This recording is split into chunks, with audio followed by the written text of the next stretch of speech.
आजकल अक्सर सुनने को मिलता है कि बेरोजगारी बढ़ रही है। बात बिल्कुल सही है, नौकरी बिल्कुल कम है और है भी तो प्राइवेट सेक्टर में। सरकारी नौकरियों की संख्या दिनों दिन घटते जा रही है, लेकिन सरकारी नौकरी की बात अलग है। आइए हम समझने की कोशिश करते हैं कि अधिक वेतन वाली सरकारी नौकरी कौन कौन सी है। तो 10वें नंबर पर आते हैं डॉक्टर्स। डॉक्टर को धरती का भगवान माना जाता है। इनकी सेवा का कोई मोल नहीं है। हिंदुस्तान जैसे बड़ी आबादी वाले देश में इन पर बहुत अधिक भार है, फिर भी ये अपनी सेवा में आगे रहते हैं। पिछले ही वर्ष कोरोना काल में इनकी सेवा का सच सबको दिखा होगा। इनकी सेवा मानव सेवा होने के कारण समाज में इनका महत्व व इज्जत बहुत अधिक है। सरकारी हॉस्पिटल या सरकारी डॉक्टर को सरकार की ओर से बहुत अच्छी सैलरीज मिलती है।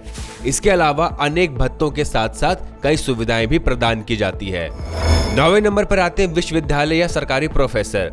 आज जितने भी medical, engineering, IIT, NIT, IIM या सामान्य कॉलेज हैं, इसमें पढ़ाने वाले प्रोफेसर्स को सरकार की ओर से बहुत अच्छी सैलरी, भत्ते व अनेक तरह की सुविधाएं मिलती है।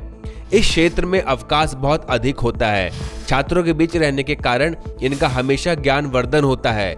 यह नौकरियां आकर्षक इसलिए भी है क्योंकि आप अपने बुद्धि विवेक का इस्तेमाल करके छात्रों को देश हित एवं देश के विकास के लिए प्रेरित कर सकते हैं। 8वें नंबर पर आते हैं भारतीय रेलवे अधिकारी। भारतीय रेलवे देश में सबसे अधिक नौकरी देती है। इसमें बड़े अधिकारियों की संख्या भी अधिक होती है। इनके अधिकारियों को अच्छे वेतन, भत्ता, आवास, चिकित्सा सुविधा आदि प्रदान की जाती है। इन्हें एक विशेष सुविधाएं और मिलती है कि ये पूरे भारत में कभी भी फ्री रेलवे पास का उपयोग करके घूम सकते हैं। 7वें नंबर पर आते हैं सार्वजनिक क्षेत्र के उपक्रम, PSU, public sector undertaking. Bharat सरकार के सार्वजनिक क्षेत्र के कई उपक्रम हैं, जैसे कि BHEL भेल, ONGC, IOCL, HPCL आदि। ये उपक्रम देश के लिए जरूरी सामानों का उत्पादन बहुत अधिक मात्रा में करती हैं, अर्थात ये उत्पादक कंपनियां हैं। इसमें नौकरी करना गर्व की बात होती है। सरकार इन कर्मचारियों को 1 लाख से अधिक वेतन के साथ साथ अनेक तरह के भत्ते और आवास, चिकित्सा के अलावा कई अन्य सुविधाएं भी देती है। इनका क्षेत्र बहुत बड़ा होने के कारण प्रतिवर्ष अधिक संख्या में बहाली होती है। 6ठे नंबर पे आते हैं राज्य लोक सेवा आयोग, PCS। राज्य सेवा आयोग राज्य भर में विभिन्न प्रशासनिक पदों के लिए नियुक्त करता है। इसके द्वारा SDM, आबकारी अधिकारी, करदान अधिकारी, तहसीलदार जैसे कई स्थानीय सरकारी पद प्राप्त किए जाते हैं। इन पदों के लिए भी बहुत अच्छे वेतन, भत्ते, आधिकारिक आवास, चिकित्सा आदि की सुविधाएं प्रदान की जाती है। 5वें नंबर पर आते हैं RBI अधिकारी। भारतीय रिजर्व बैंक का नाम किसी से छिपा नहीं है। पूरे देश का आर्थिक प्रबंधन RBI ही करती है। RBI के अधिकारियों को बहुत अच्छा वेतन, मान के साथ अच्छे कैंपस में आवास के अलावा अनेक तरह की सुविधाएं सरकार द्वारा दी जाती है। इसके अधिकारी प्रतिवर्ष कहीं भी घूमने जा सकते हैं। इसका खर्च सरकार करती है। जो लोग अपने काम और जीवन का संतुलन चाहते हैं, उनके लिए नौकरी सबसे अच्छी है। 4थे नंबर पर है ISRO और DRDO के वैज्ञानिक। भारतीय अंतरिक्ष अनुसंधान संगठन ISRO और रक्षा अनुसंधान एवं विकास संगठन DRDO में नौकरी वैसे लोगों के लिए है जो देश से बेहद प्यार करते हैं और देश का विकास चाहते हैं। इनके वैज्ञानिकों व इंजीनियरों को सरकार अच्छी तनख्वाह के अलावा कई तरह की सुविधाएं प्रदान करती है। ये लोग बहुत मेहनती होते हैं तथा पूरे देश में इन्हें बहुत सम्मान मिलता है। ये कर्मचारी देश के विकास के लिए अनेक तरह का आविष्कार करते हैं और देश को खुशहाल बनाने में इनकी बहुत बड़ी योगदान भी रहती है। 3रे नंबर पर आते हैं राष्ट्रीय रक्षा अकादमी, NDA।